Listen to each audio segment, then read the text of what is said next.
بسم الله الرحمن الرحيم.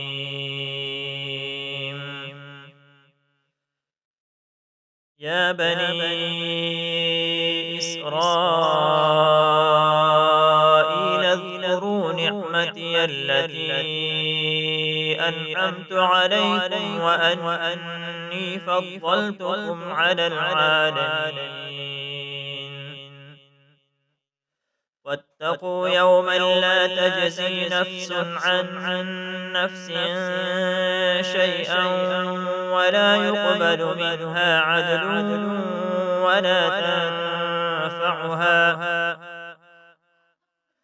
ولا يقبل منها عدل ولا تنفعها شفاعة ولا هم ينصرون.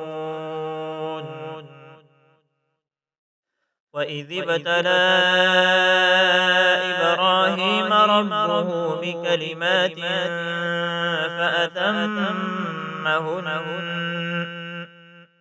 قال إني جاعلك للناس إماما قال ومن ذريتي قال لا ينال عهد الظالمين.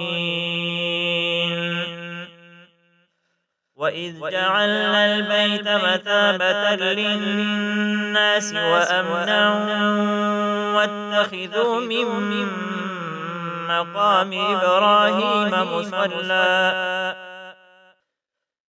وعهدنا إلى إبراهيم وإسماعيل أن طهرا بيتي للطائفين والعاكفين والركع السجود.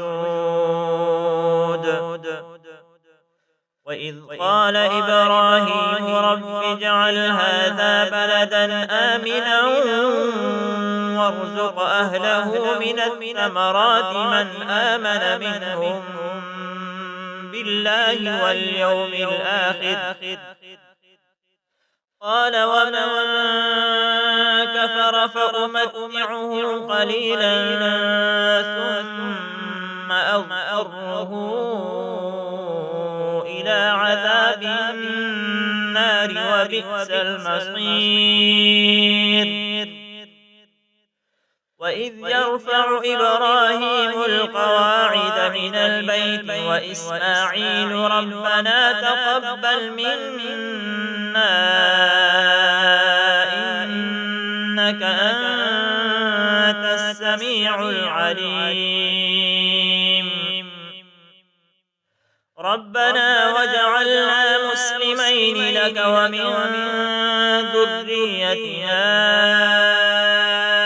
أمة مسلمة لك وأرنا مناسكنا وتب علينا إنك أنت التواب الرحيم. ربنا وابعث فيهم رسولا منهم يتلو عليهم آياتك ويعلمهم الكتاب والحكمة ويزكيهم إنك أنت العزيز الحكيم.